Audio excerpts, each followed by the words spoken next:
Caitlin Clark, Rookie of the Year. There you go. Stop asking me on Twitter. To your point, I mean, we haven't seen these kinds of numbers before. Just take a look at this. Her season splits before and after the Olympic break. Some news out of the W. Caitlin Clark has been named the Eastern Conference Player of the Week for a third straight week. She is balling, Sinead, right now. Can they just give her the Rookie of the Year already? She is the Rookie of the Year. I know. ESPN's latest rookie rankings are out, and fans are losing it. Some are calling it laughable and insulting. Why? Because Caitlin Clark, the assist queen and point creating machine, is sitting at Nassau. Let's dive into this drama. Before we move on, I'd like to ask you a small favor. If you appreciate this content, please take a second to like this video and subscribe to the channel. Over 98% of you watch the videos without subscribing. It costs you nothing, but it makes a huge difference to us.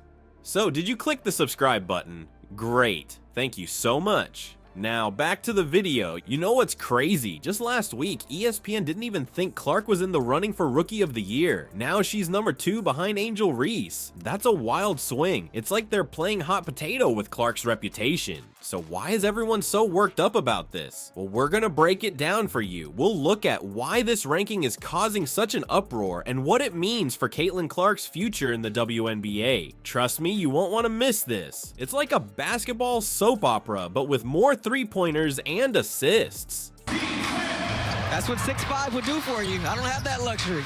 Nice give and go. Clark right at the cup and she gets the bucket. And comes up with it. Here's Clark in transition where she's dangerous. Leaves it behind for Clark. Head up as always. Just run with it and finish it. Head on a swivel. All right, time to put on your math hats. We're about to get into some serious number crunching.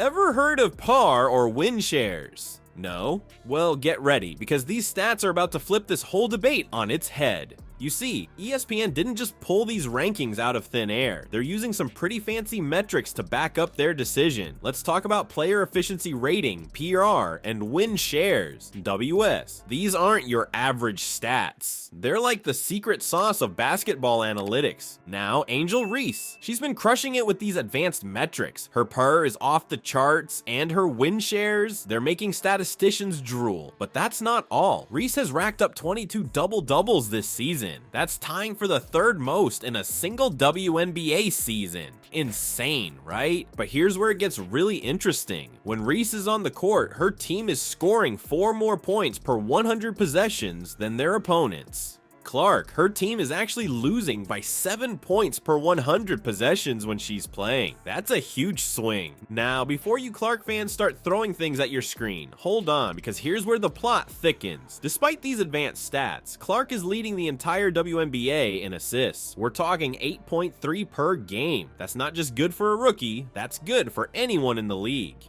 And get this, Clark has created a total of 112 points this season. That's combining her own scoring with the points she's set up for her teammates. Second because she got 2 in the first quarter against Connecticut. Clark connects on a 3. Clark a 3. It is good.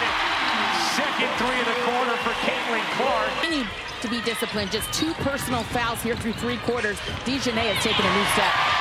Clark lays it in, the little hesitation works. Oh, and did I mention she set the all-time rookie assist record? Yeah, she did that too. So what's the deal? How can Clark be dominating in some areas but falling behind in others? Well, this is where the real debate starts. It's like the basketball world's version of tastes great versus is less filling. Are we putting too much stock in these advanced stats? Or are they showing us something that the traditional box score can't? Think about it. We've always looked at points, assists, and rebounds, but now we're talking about efficiency ratings and win shares. It's like we're speaking a whole new basketball language, and not everyone's sure if they want to learn it. This isn't just about Clark versus Reese anymore. It's about how we evaluate players in the modern era. Are we so focused on these new stats that we're missing the forest for the trees? Or are they giving us a clearer picture of who's really making the biggest impact on the court? So we're all caught up in these fancy stats, right? But here's the real kicker. Clark's not just playing well for a rookie, she's playing like she's been in the league for years. How does she stack up against WNBA legends in their first seasons?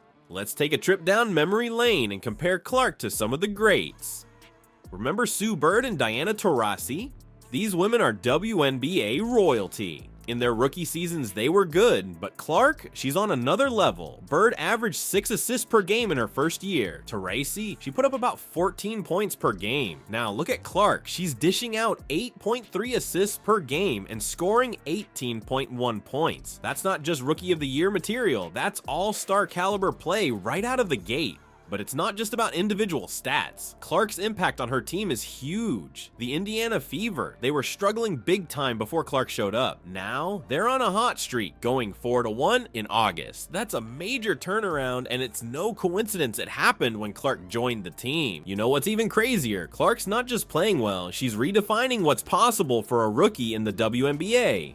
She's setting records left and right. Remember that all-time rookie assist record we mentioned earlier? Yeah, she broke that, and she's not done yet. But here's where it gets really interesting. Clark's success isn't just changing the game on the court, it's changing the whole landscape of women's basketball. More people are tuning in to watch WNBA games. Ticket sales are up, Clark jerseys are flying off the shelves. She's bringing new fans to the sport and showing young girls what's possible. And let's talk about pressure. Coming into the league as a college superstar, all eyes were on Clark. There were doubters, people saying her game wouldn't translate to the pros, but Clark, she's thriving under that pressure. She's not just meeting expectations, she's blowing them out of the water. This isn't just about one player having a good season, this is about the future of women's basketball. Clark is showing that the gap between college and pro isn't as big as we thought. She's proving that rookie players can come in and make an immediate impact, and she's inspiring the next generation of players to dream even. You know what's even more exciting than Clark's incredible rookie season?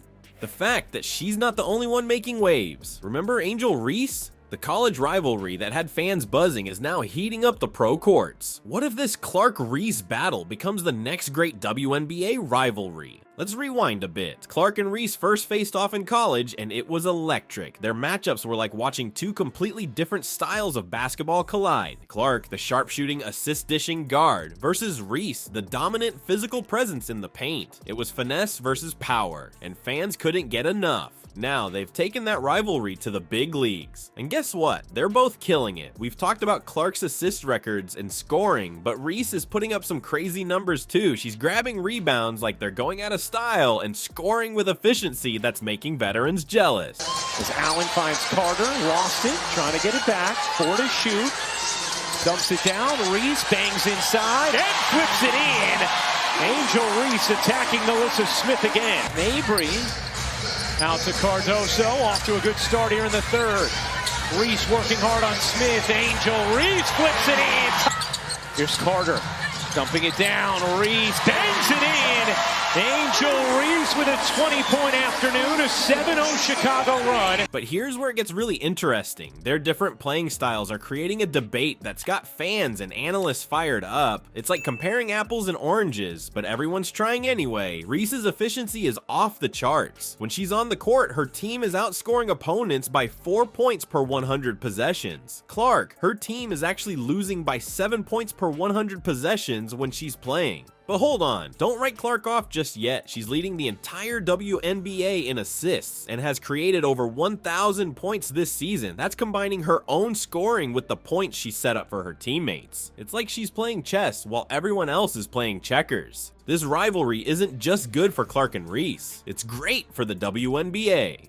More people are tuning in to watch games. Social media is buzzing with highlight reels and stat comparisons. Fans are picking sides and defending their favorite rookie with a passion usually reserved for seasoned veterans. And you know what? This competition could be exactly what both players need to take their games to the next level. Iron sharpens iron, right? Clark might start focusing more on her efficiency, while Reese could work on expanding her range and playmaking abilities. They're pushing each other to be better, and that's a win for everyone. Alright, let's wrap this up. Clark and Reese are like basketball supernovas, lighting up the WNBA in their rookie year. They're not just good for rookies, they're good period. Clark's dishing out assists like candy on Halloween, while Reese is snatching rebounds like they're going out of style. But here's the kicker, it's not just about them. This rookie class is raising the bar for everyone. They're showing that young players can come in and make a splash right away. It's like they didn't get the memo that rookies are supposed to struggle. So what does this mean for the future future of women's basketball? Well, it's looking brighter than ever. These young stars aren't just playing the game, they're changing it. Who knows, in a few years we might look back and say this was when women's basketball really took off. Exciting times, right?